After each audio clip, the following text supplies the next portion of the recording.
ఇక్కడికి వచ్చిన వారందరూ ఎవరు? దేవుని చేత పిలువబడిన వారు. ఇంకా ఎవరు అంటే దేవుని చేత ఎన్నుకోబడిన వారు. ఇంకా ఎవరు అని అంటే దేవుని చేత ఆకర్షించబడిన వారు. అంటే నీకు నీవుగా రాలేదు, దేవుడు పిలిచాడు. నీకు నీవుగా ఇక్కడ లేవు, దేవుని యొక్క ఏర్పాటు కలిగిన వ్యక్తిగా అయితేనే ఉన్నావు.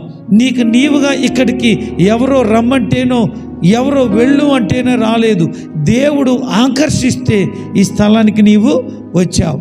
అంటే ఇది దేవుని యొక్క ప్రసన్నత చేత, దేవుని యొక్క నిర్ణయం చేత, దేవుని యొక్క బోధ చేత, దేవుని ఆలోచన చేత నడిపించబడుతుంది తప్ప మరొక వ్యక్తి ఎవరు కూడా దీనిని నడిపించటం లేదు.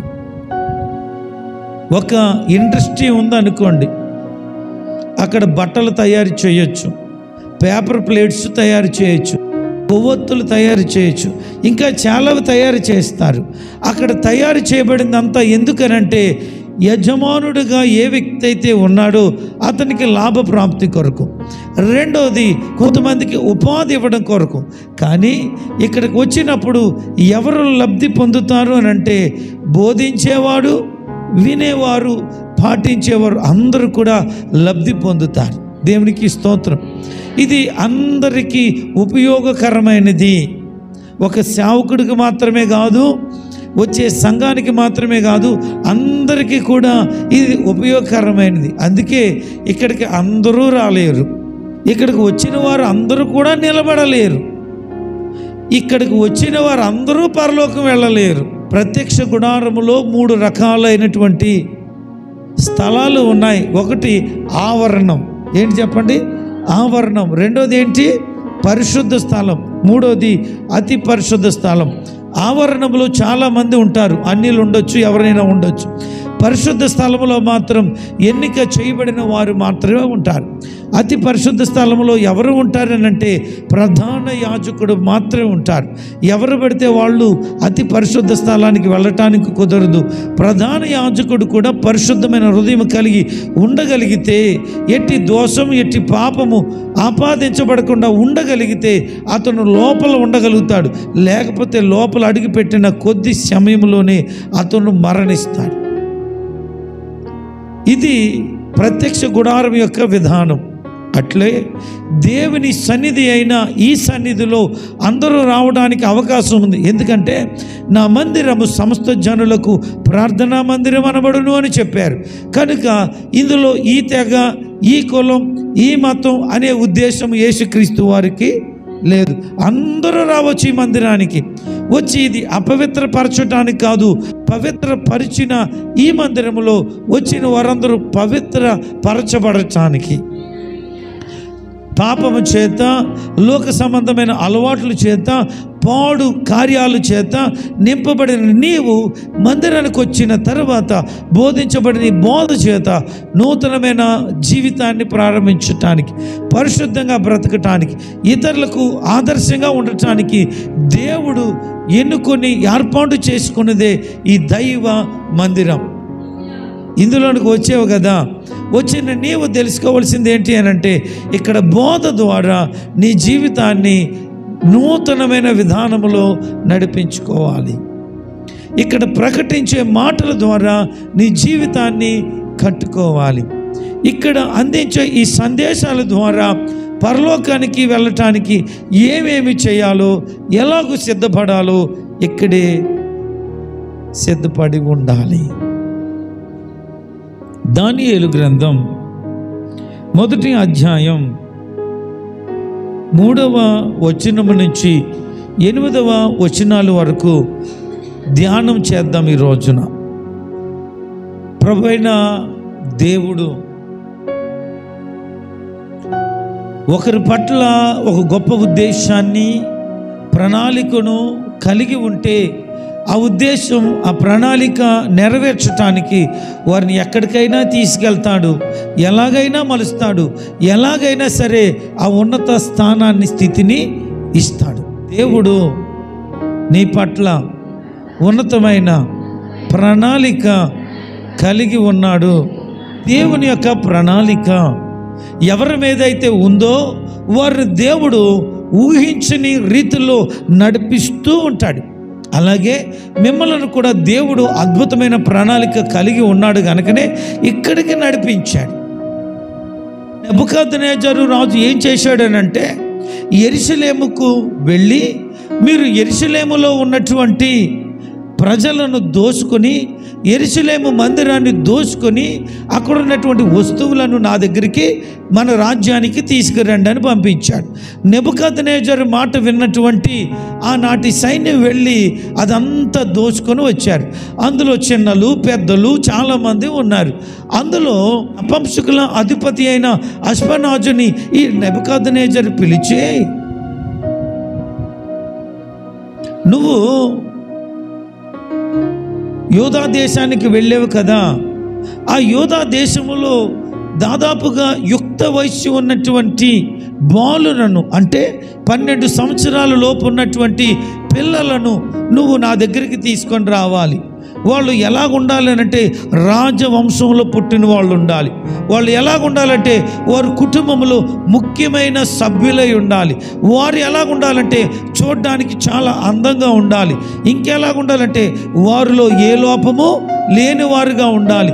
ఇంకా చురుకైన వారుగా ఉండాలి. వారికి తత్వజ్ఞానం తెలిసినటువంటి వారుగా ఉండాలి. 12 సంవత్సరాల వయసు లోపులో ఉండిన వీరు వారికి ఉన్నటువంటి మత గ్రంథాలలో సకల విద్యా ప్రావీణ్యత పొందుకుని ఉండాలన్నాడు. ఒక్కొక్క అబ్బాయికి దున్నపోతులాగా ఉంటాడు చూడు, ఏ పని శాతనవదాడికి ఊరిలో ఆంబోతులా తిరుగుతూ ఉంటాడు. ఏరా బాబు మీకు ఏ పని రాదంటే, మా అమ్మ మా బాబు ఏ పని చెప్పలేదు. ఇప్పుడు పనికి మన ట్రెండ్ వచ్చేసిందండి. వంట చేయడం రావట్లేదండి ఆడవాళ్ళకి, పెళ్ళి అవుతుంది కానీ నేర్పించట్లేదు. సుఖంగా వండి పెట్టేసేసి ఓటంగా మంచం మీద కూర్చుంటే అన్నీ అమ్మ అందించేస్తుంది. ఈ పిల్లకి ఏ పని చేత కావటం లేదు. ఇంతకుముందు పెళ్లి చూపులకు వెళ్తే వంటొచ్చా అని అడిగేవారు. ఇప్పుడు ఏం అడుగుతున్నారు?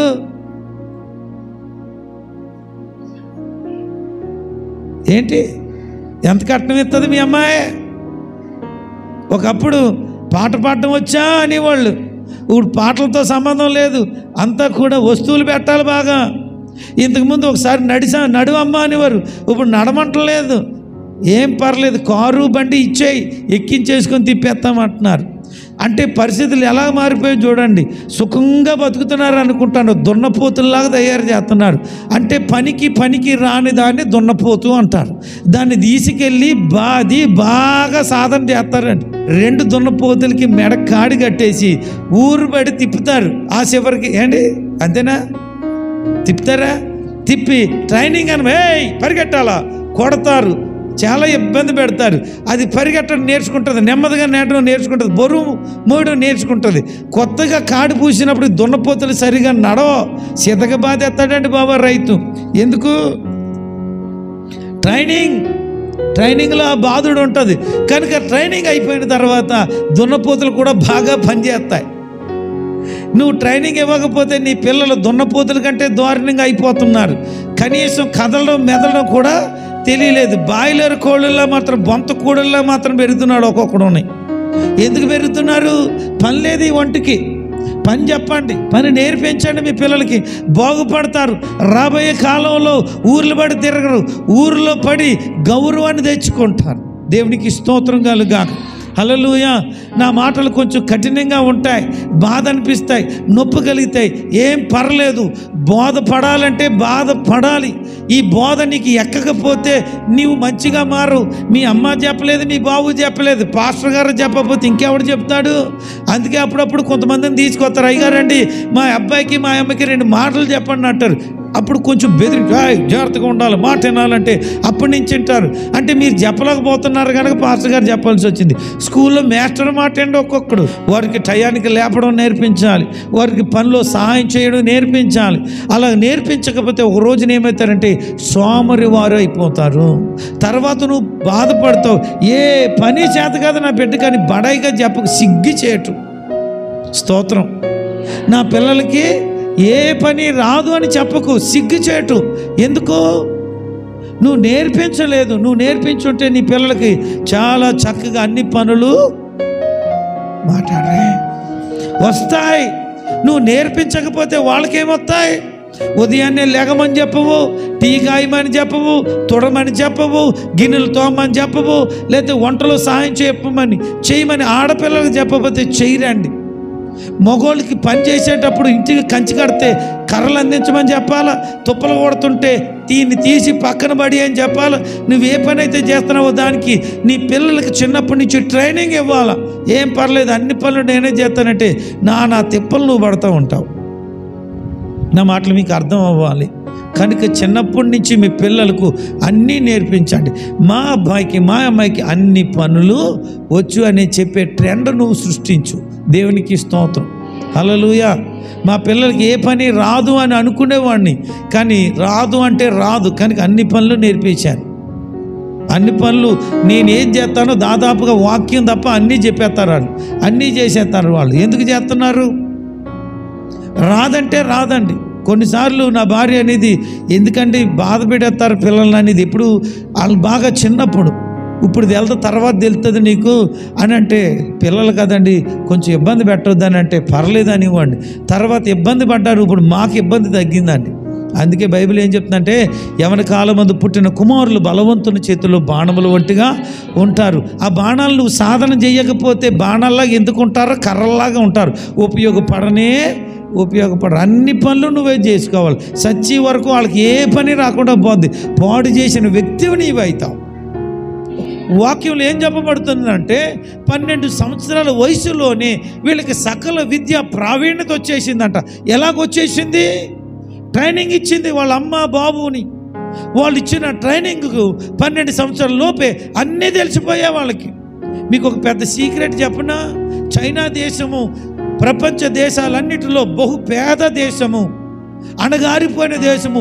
కొన్ని సంవత్సరాలకు ముందు, ఒక 25 సంవత్సరాలకు ముందు దానికి ఉన్న దరిద్రం ఇక ఏమీ లేదు.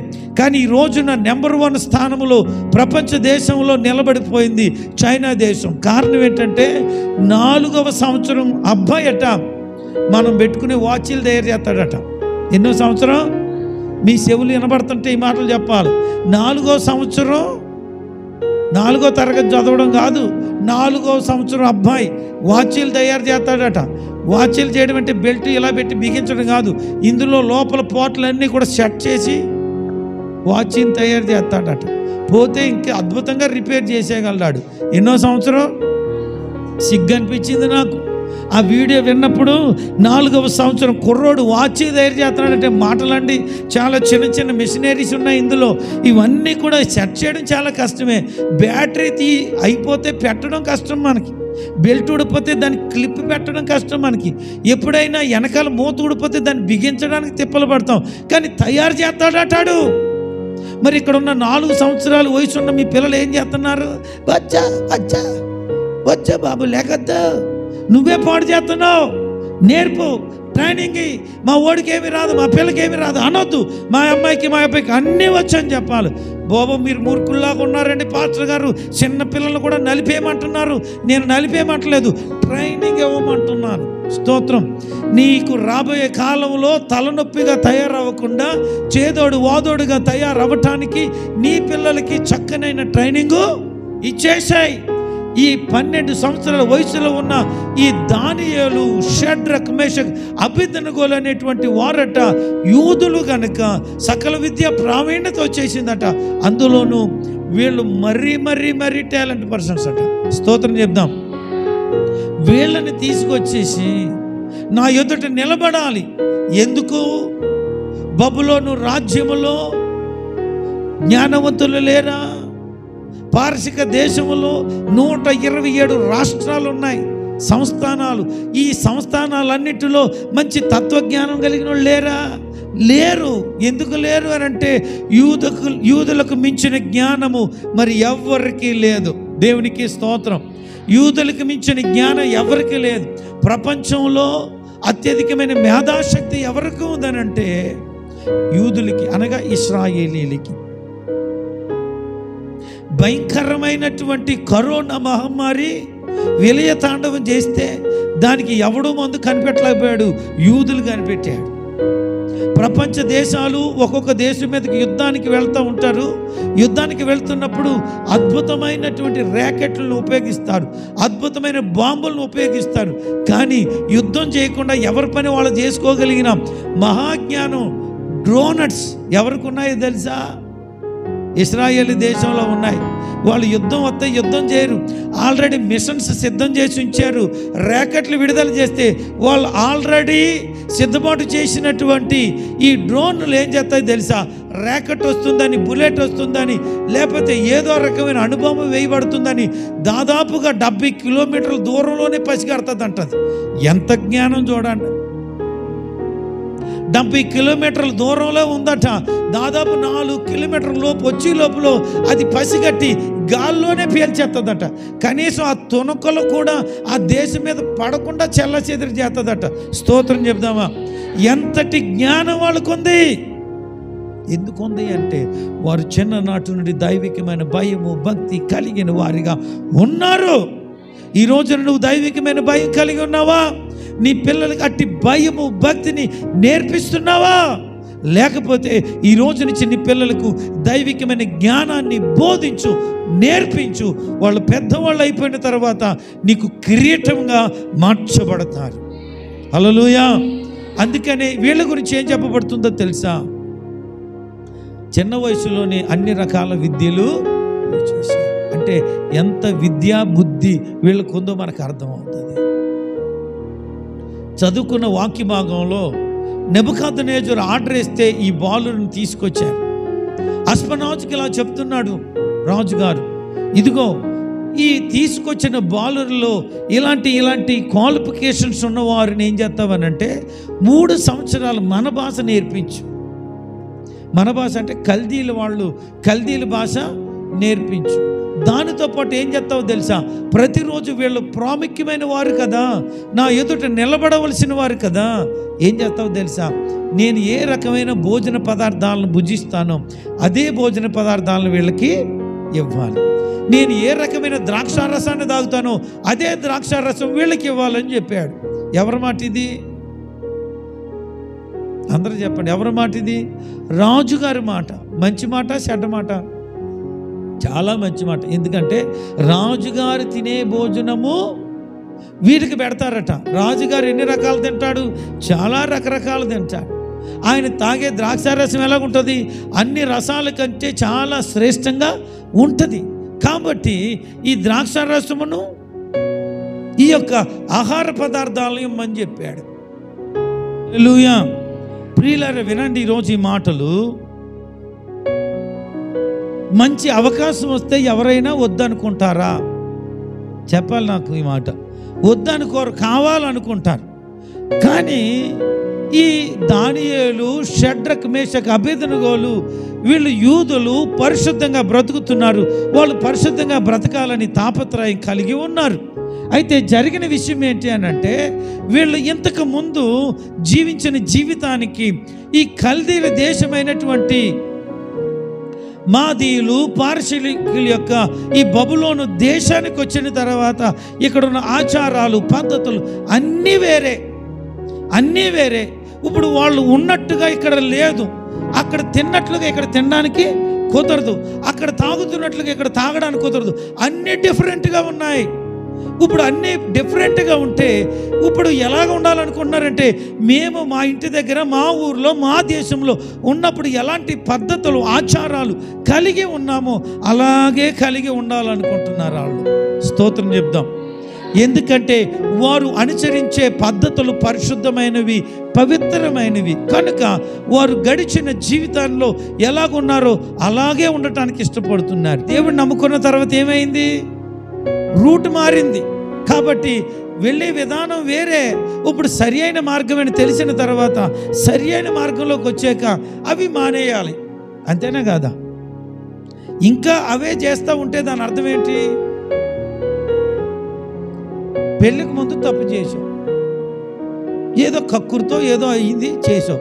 మరి పెళ్ళైన తర్వాత కూడా ఏం చేస్తున్నావు నువ్వు? మళ్ళీ ఏంటి పనికి మాలి పని? అందుకే జాగ్రత్తలు జరుగుతున్నాయి కనుక మీరు పెళ్ళిళ్ళు చేసుకోండి. ప్రతి పురుషునికి సొంత భార్య, ప్రతి స్త్రీకి సొంత భర్త ఉండాలని ప్రభు చెప్పాడు పౌలు గారి ద్వారా. ఎందుకు? వివాహానికి ముందే చాలామంది చెడిపోతున్నారు కనుక చెడిపోకుండా పవిత్రంగా బ్రతకాలని అంటే ఇలాగ మీరు బ్రతకాలి అని ఒక నియమం పెట్టాడు. గడిచిన కాలం ఏదో గడిచింది, ఇక ప్రభు దగ్గరికి వచ్చిన తర్వాత నీ విధి విధానాలన్నీ కూడా మారాలి. వీళ్ళు ఏం చెప్తున్నారనంటే, అస్మనాజు అనేటువంటి నపుంసకుల అధిపతి దగ్గరికి వెళ్ళి, అయ్యా మేము యూదులమి, మేము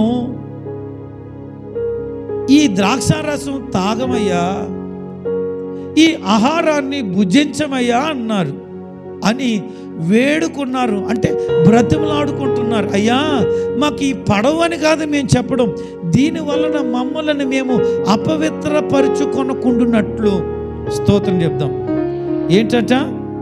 మేము అపవిత్రమైపోతాము కనుక పవిత్రంగా ఉన్నాము, అపవిత్రం అయిపోకుండానట్లుగా మాకు మీరు దయచేసి ఈ మాంసం పెట్టొద్దు, ఈ ద్రాక్ష రసం ఇవ్వద్దు. ఎవరి దగ్గరికి వెళ్తున్నాడు? వీళ్ళ మీద అధికారిగా ఉన్నాడు అస్మనాజు అనే వ్యక్తి. ఆ అధికారితో మాట్లాడుతున్నాడు. వాస్తవానికి ఇతను వయసులో ఉన్నవాడు కాదు, బహు చిన్న కుర్రోడు దానియేలు. అంటే దానియేలుకి ఏం తెలుసు అంటే, నేను పిల్లోడినే అయినా, నేను వేరే దేశంలో ఉన్నా, మాకు అమ్మ నాన్న దూరంగా ఉన్నా దేవుడు నన్ను చూస్తున్నాడు అనే భయం ఉంది. ఈ రోజున నీకు అట్టి భయం లేదేమో, అట్టి మనసు లేదేమో, అట్టి ఆలోచన లేదేమో. అందుకనే నీ వ్యవహారాలన్నీ వేరేగా విధంగా ఉంటున్నాయి. ఎక్కడి నుంచి వచ్చాడు అని అంటే క్రైస్తవత్వంలోంచి వచ్చాడు. క్రైస్తవత్వంలో పెరుగుతున్నాడు, దైవికమైన గుణగణాలను అనుసరిస్తున్నాడు. ఇప్పుడు లోకం వైపు వెళ్ళాల్సి వస్తే లోకాన్ని విడిచిపెడతాను కానీ దేవుని యొక్క పద్ధతులను నేను విడిచిపెట్టనని బ్రతుకుతోకి ఇష్టపడుతున్నాడు. రాజుకు భయపడుతున్నాడా, దేవుడికి భయపడుతున్నాడు అని అంటే దేవుడికి భయపడుతున్నాడు. ఈరోజు ఇక్కడ దేవునికి భయపడేవారుగా మీరు ఉన్నారా లేదా ఒకసారి మిమ్మల్ని మీరు పరీక్షించుకోండి. దేవునికి భయపడుతున్నాడు తప్ప రాజుగారికి భయపడలేదు. రాజుగారు కొడతాడు, చెరసాల్లో వేస్తాడు, అవసరమైతే చంపేస్తాడు, చంపేసినా పర్వాలేదు. నేను మాత్రం రాజుగారికి భయపడట్లేదు, దేవునికి భయపడుతున్నాను. ఎందుకంటే దేవుడు నన్ను చూస్తున్నాడు, నేను అపవిత్రం అవ్వకూడదు. నీకుందా ఈ భయము? నీకుందా ఇట్టి మనసు? ఇది చూస్తే, ఇది చేస్తే, ఇలాగ బ్రతికితే అపవిత్రం అయిపోతాను అనే తలంపు నీలో ఉందా?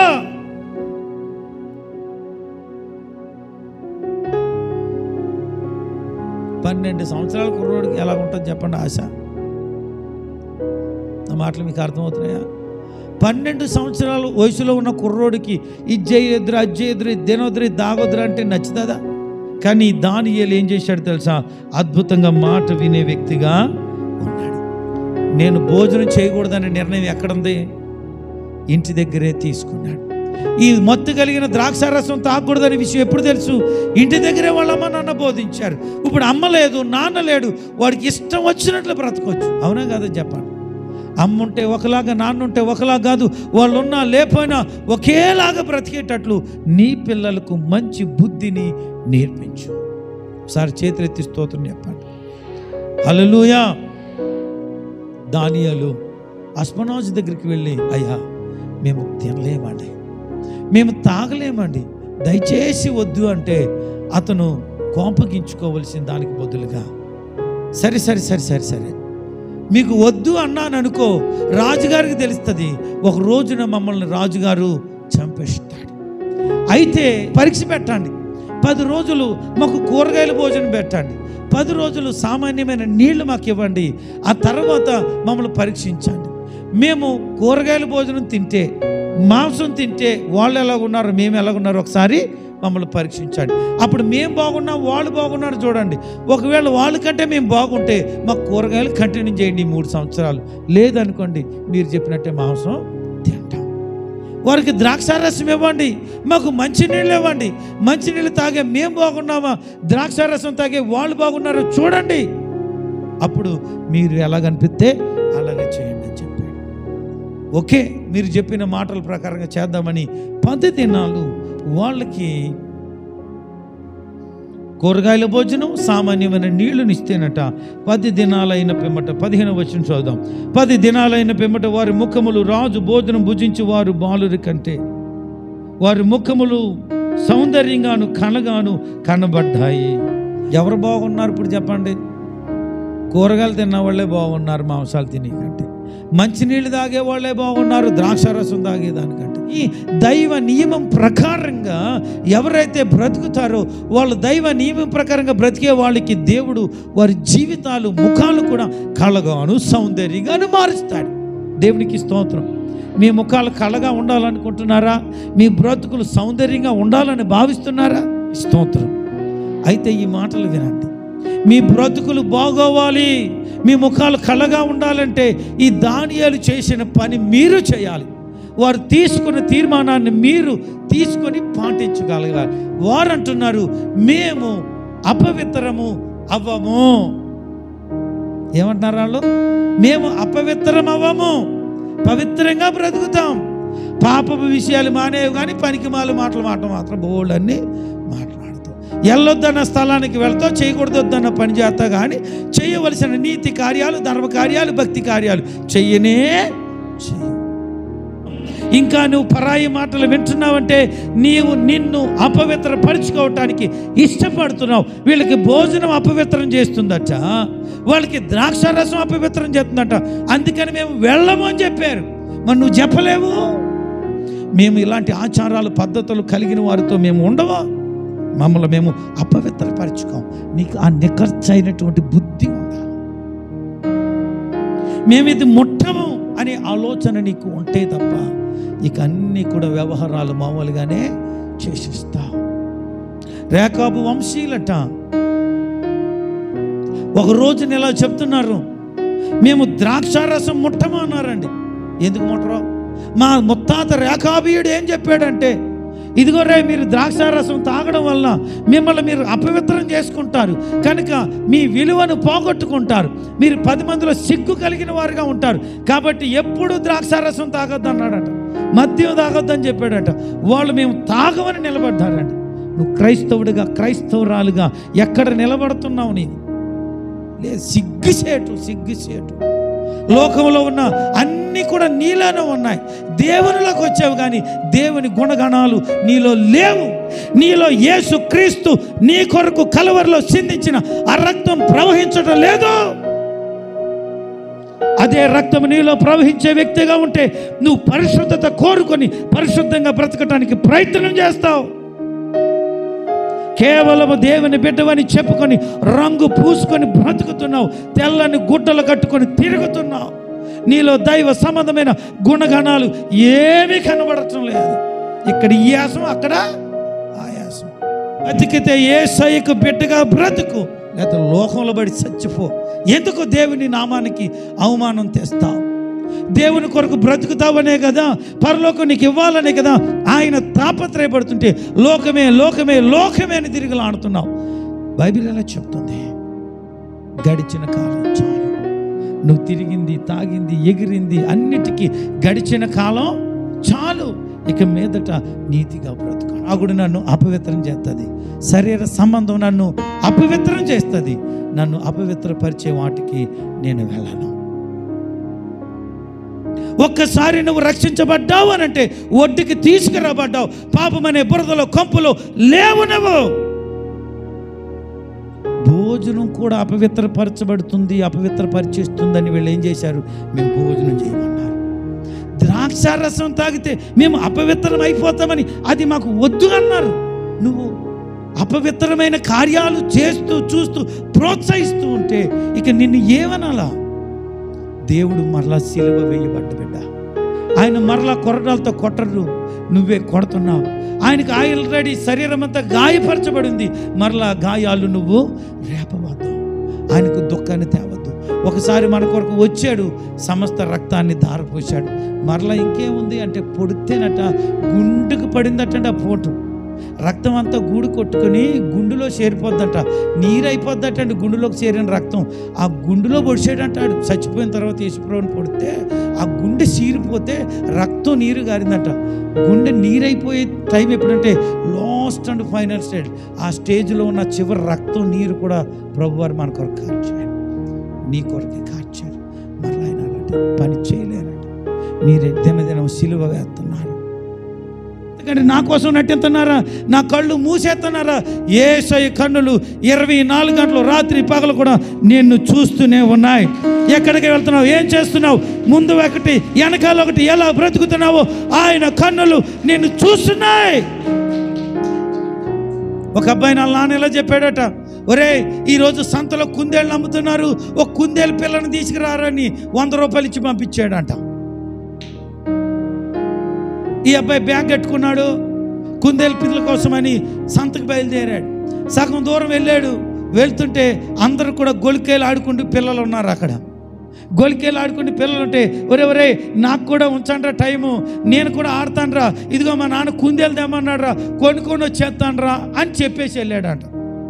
కుందేలు కొనుక్కోవడానికి వెళ్ళాడు, బేరం ఆడాడు. 100 రూపాయలు చిన్న కుందేలు పిల్ల ఇచ్చారు, సంచిలో పెట్టుకున్నాడు. సరిగ్గా వచ్చాడు. ఇక్కడ ఆట మంచి ముమ్మరంగా ఉంది. ఈడు కూడా జేబులో ఉన్న గొలికలు తీశాడు, ఆడడం మొదలెట్టాడు. కొంతసేపు ఆడేశాడు. అమ్మ మా నాన్న తిడతాడని గుర్తొచ్చింది. వెంటనే సంచి అట్టుకున్నాడు, ఇంటికి వెళ్ళిపోయాడు. ఇంటికి వెళ్ళిపోయి, నాన్న 100 రూపాయలు కుందేలు తెచ్చాడు నాయన అన్నాడు. ఆ కుందేలుని తీసుకుందామని అలా సంచి ఓపెన్ చేసి కుందేలు ఎలా తేల్చగానే కుందేలు కాదు, అది తెల్లగా ఉన్న సేమ్ పంది పిల్ల. రేయ్ నేనేం చెప్పాను రా, కుందేలు కొనమన్నా, నువ్వేం కొన్నావు? కుందేలు కొన్నావు, 100 రూపాయలు చూడు అన్నాడు. చూస్తే పంది పిల్ల.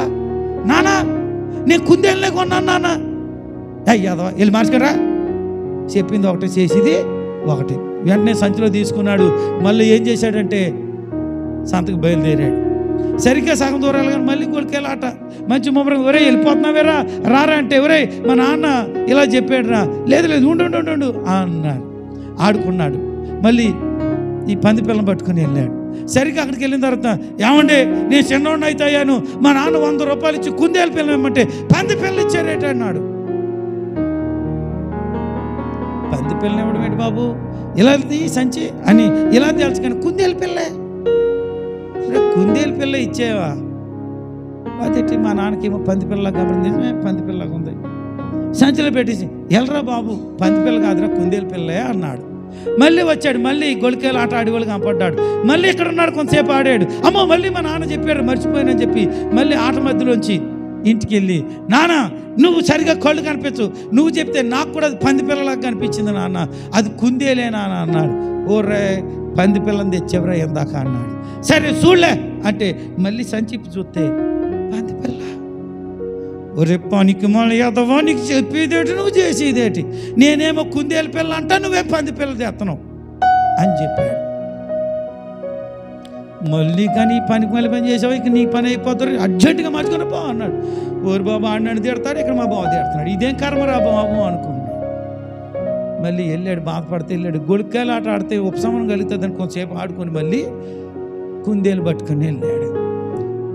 వెళ్ళిన తర్వాత ఆ కుందేలు పిల్లను ఎవడైతే అమ్మాడో అతనితో చెప్తున్నాడు, ఏమండి ఇందాక చెప్పాను పిల్లోడినని మోసం చెయ్యొద్దని చెప్పాను, నేను ఏం చెప్పాను, కుందేలు పిల్లని ఇమ్మంటే మీరు పంది పిల్లని ఎందుకు ఇచ్చారు?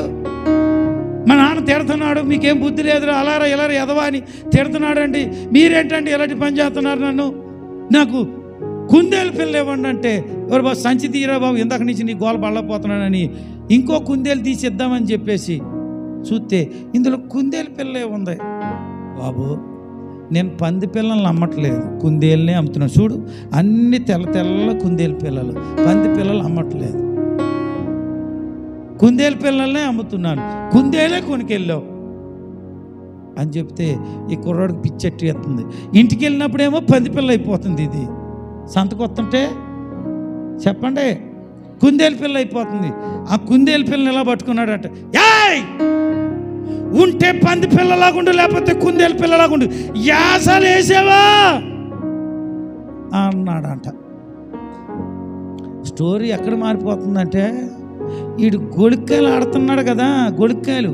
ఈ గొళిక్కాయలు ఆడేటప్పుడు చెప్పే వెళ్ళాడు కదా, వీడిని ఏడిపించాలని వీళ్ళు ఏం చేశారంటే ఆ పక్కన సేమ్ పంది పిల్లల్ని ఎడితే ఈ సేమ్ పంది పెట్టిన పిల్లని ఇందులో పెట్టేస్తున్నారు వీళ్ళు. ప్రతిసారి మార్చేశారు ఈ కుర్రోళ్ళు మార్చేయడం వల్ల కుందేలకు ఉంటున్నాడు పాపం. కానీ ఇంటికి పట్టుకెళ్ళేటప్పుడు మార్చేయడం వల్ల పంది పిల్ల అయిపోతుంది. నువ్వు ఇక్కడ కుందేలు పిల్లలాగా ఉంటున్నావు పాపం. లోకంలో ఎవరో మార్చేస్తున్నారు, పంది పిల్లలా పోతున్నావు. నువ్వు మారిపోకం. ఉంటే పంది పిల్లలాగా ఉండు, లేకపోతే కుందేలు పిల్లలా ఉండు. ఆయన నామానికి అవమానకరంగా ఉంటే ఎవరిని ఉండొద్దని చెప్తాడు. స్తోత్రం చెప్దాం. ఒకసారి చేతులు ఎత్తి స్తోత్రం చెప్పండి. మేము ఈ భోజనం వలన మమ్మల్ని మేము అపవిత్రపరచుకోమని నిర్ణయించుకున్నాం. మీకు అన్ని విషయాలు చెప్పడానికి 4 గంటల సమయం కూడా తక్కువే. ఒకే విషయం చెప్పాను, లోకస్తుల సంబంధమైన విషయాలు మీరు ఎందులోనూ భాగస్తులుగా అవ్వకండి. వాళ్ళతో మీరు పాలు భాగస్తులు అవుతే ఏమవుతారో తెలుసా? మిమ్మల్ని మీరు అపవిత్రం చేసుకుంటున్నారు.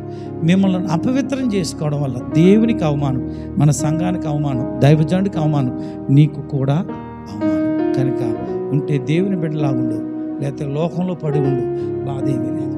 నీ ఇష్టం వచ్చినట్లు ఉండొచ్చు, కానీ దేవుల్లో ఉండాలంటే నీతిగా, పరిశుద్ధంగా, యథార్థంగానే బ్రతకాలి.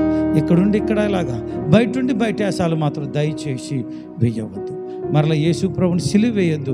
మరలా ఆయన నీ యొక్క ప్రవర్తనను బట్టి చంపొద్దు. వీళ్ళు అంటున్నారు మేము అపవిత్రం అవ్వము. నీ తీర్మానం ఎలాగో చెప్పండి సారి. మీరు అపవిత్రం అవుతారా?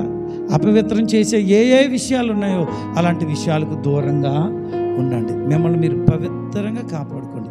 పరిశుద్ధుడైన యేసుక్రీస్తు ప్రభువు మిమ్మల్ని పరలోకం తీసుకువెళ్తాడు. వీళ్ళు చెప్తున్నారు మేము అపవిత్రపరచుకోము. ఒకసారి చేతులు ఎత్తండి. ఇది ఒక తీర్మానంగా తీసుకోండి. ఇక మీదటి వేన్నడు మేము కాని స్థలాలకు వెళ్ళము, కాని పనులకు వెళ్ళము. మాకు అవమానం, నా దేవునికి అవమానం. మేము వెళుతున్న సంఘ దైవజనుడికి అవమానం. మేము అపవిత్రము కాము అని బతకండి. స్తోత్రం చెప్తారా? తప్పు చేస్తారండి పిల్లలు, సరి చేసుకుంటాం. తప్పు చేసేవు నువ్వు, ఈరోజు నుంచి సరి చేసుకో. ప్రభు నీకు అవకాశం ఇస్తున్నాడు. సరి చేయబడితే ఈ సంఘంలో ఉంటావు, వధువు సంఘంలో ఎత్తబడతావు. సరి చేసుకోలేదా విడవబడతావు, నరకంలో ఉండే సంఘంతో పడతావు. ఇక్కడ డాన్సింగ్ గంతులు వేసావా, అక్కడ గంతులు కేకలేస్తావు. అగ్ని ఆరని పురుగు చావని పరిస్థితులు అక్కడ ఉంటావు. క్రైస్తవుడిగా, క్రైస్తవురాలుగా ఉండి నువ్వు దేవుని నామానికి మహిమ తేవలసిన దానికి బదులుగా అవమానకరంగా ఎట్టి పరిస్థితుల్లో బ్రతకవద్దు.